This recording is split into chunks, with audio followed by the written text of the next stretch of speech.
The other day, data miners from within the WoW community revealed a few special strings from the 7.1.5 PTR patch about the World of Warcraft token. You know what, I'll just call it the WoW token in this video. The data mined information is in line with a statement from Blizzard developers during BlizzCon 2016 that the token may be traded in for not just game time, but to be redeemed for BattleNet balance, referred to as balance in this video. I've touched on the token before and noted in a previous video that trading in the token for balance has quite a few implications. Hey, it's Soul, giving you the World of Warcraft. Today we're returning to the WoW economy, but we're putting a special focus on the recent developments on the WoW token. We'll take a look at its influence on the market and touch a bit on what the long-term impacts could, should, and shouldn't be. Before I begin, let's get some important stuff out of the way first. This video is based entirely on data mined information, meaning that by the time you see this video, critical information may have been revealed, nullifying some or all the speculation here. For the sake of argument and fun, we'll assume the mere possibility of a token to balance exchange. Next, I'm no economist, just someone who claims to understand market forces based on my experience and my time here on WoW. In the end, I'm just stating opinions on this subject, so any actions you take based on this piece are only based on that. Please spend your gold or real money at your own risk. First, some basic information in case you don't know much about the token, and this is based on the US regional market. The token is purchased from the Blizzard store for $20 US and is good for 30 days worth of game time, which is worth what I'll round up to $15 US. Players who buy this token can put this up on a special regional auction house. When posting, the game will show the player how much gold they'll receive from the token if it sells. On the other end, players can purchase tokens that are posted with gold. They buy the token for whatever price is posted, meanwhile the player who posted that token will receive the amount that they were originally quoted.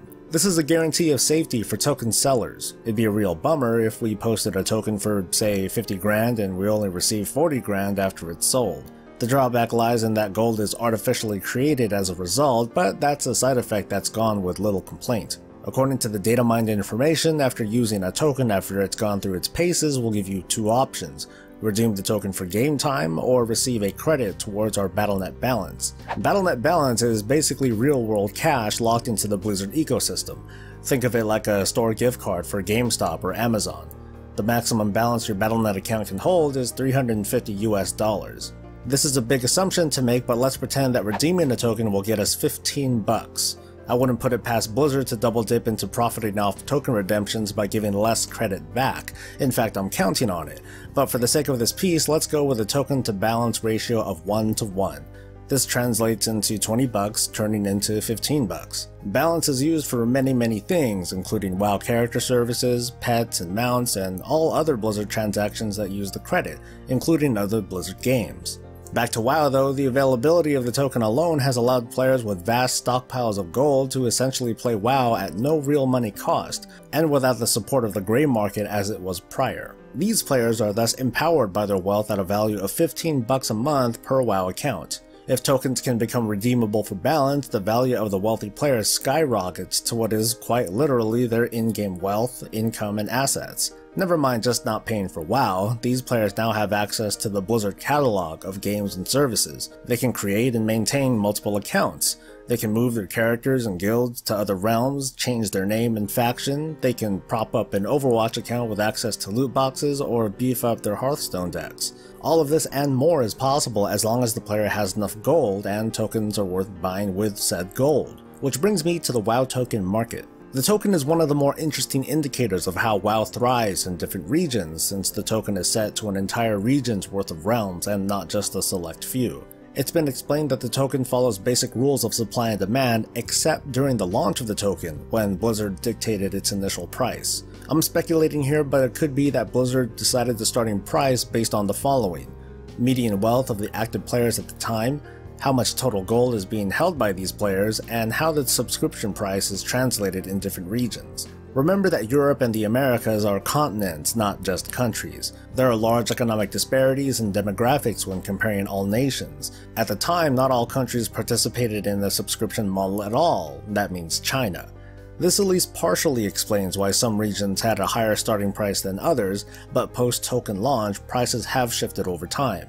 When it comes to the supply of the token, it's based on players who are buying the token with real cash and posting it on the regional market. It sums up to how many players have real-world cash but don't have the gold or the time to farm for it.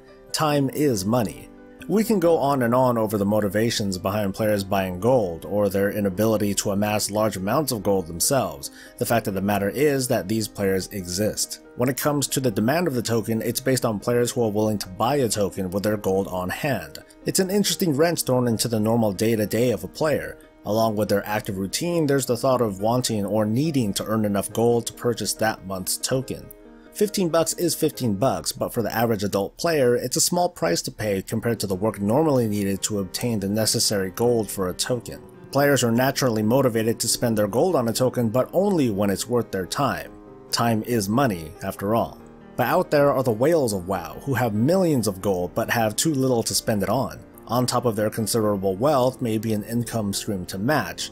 Using myself as an example, I generate over 500,000 gold a month with very little manual work thanks to my knowledge of the game and add-ons to support it. For us, WoW has zero monetary cost. The token's price is an organic number based on supply and demand. I'd argue that most of the richest players in WoW bought as many tokens as they could possibly get early on because that's, well, smart.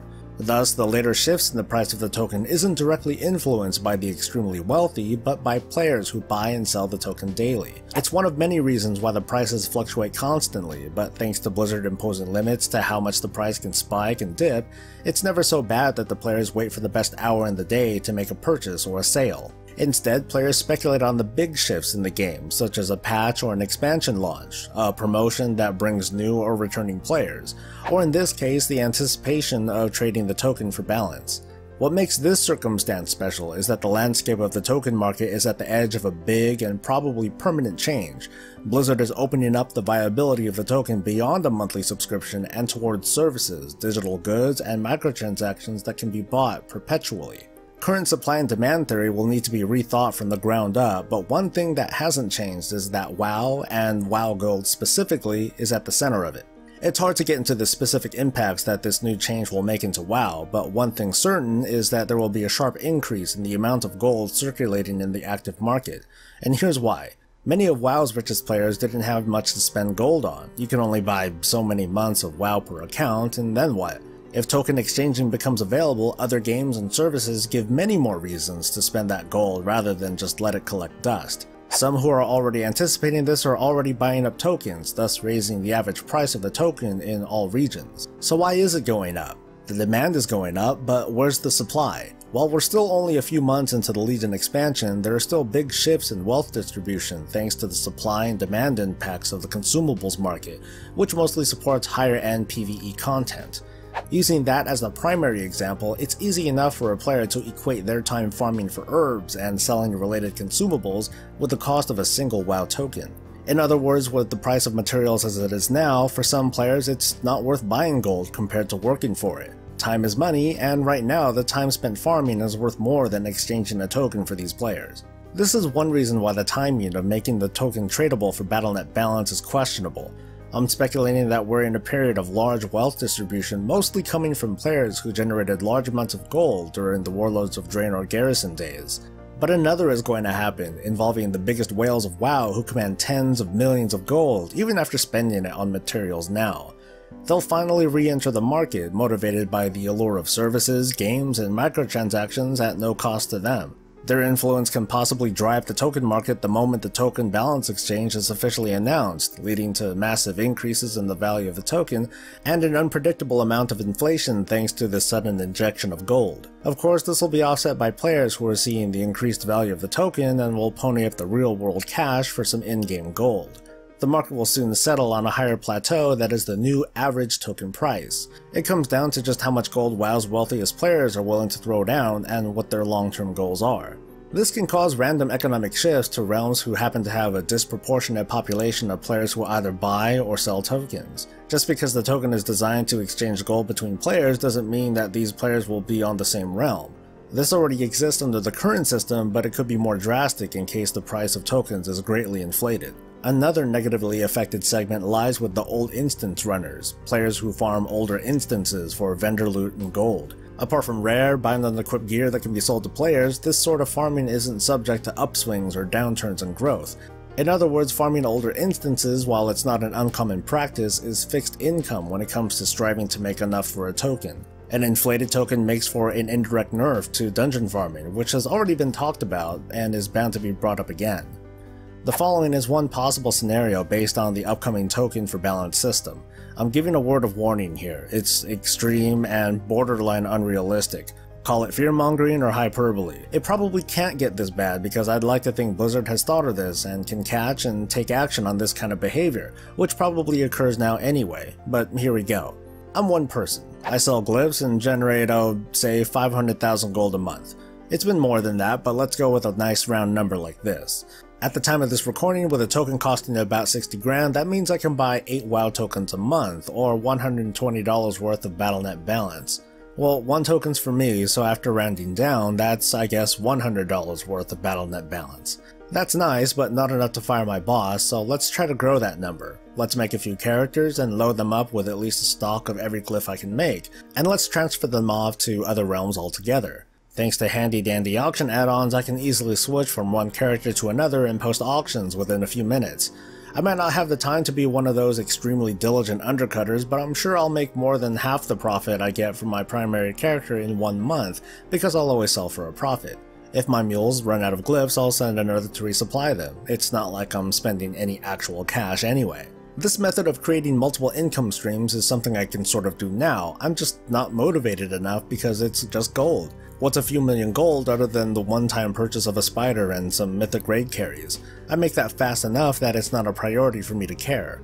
Once I can exchange for balance though, maybe I will go for it. It'll let me satisfy other desires, like the mounts I usually don't want to spend cash on. But let's take it to another level. We'll still sell glyphs, but this time I'll make a brand new email address, Battle.net account, the works. I'll craft a bunch of glyphs and give it to the new mules and some gold so they can buy some Battle.net balance on their own. Then I'll transfer them to some other realms. How much gold can a single auction character generate?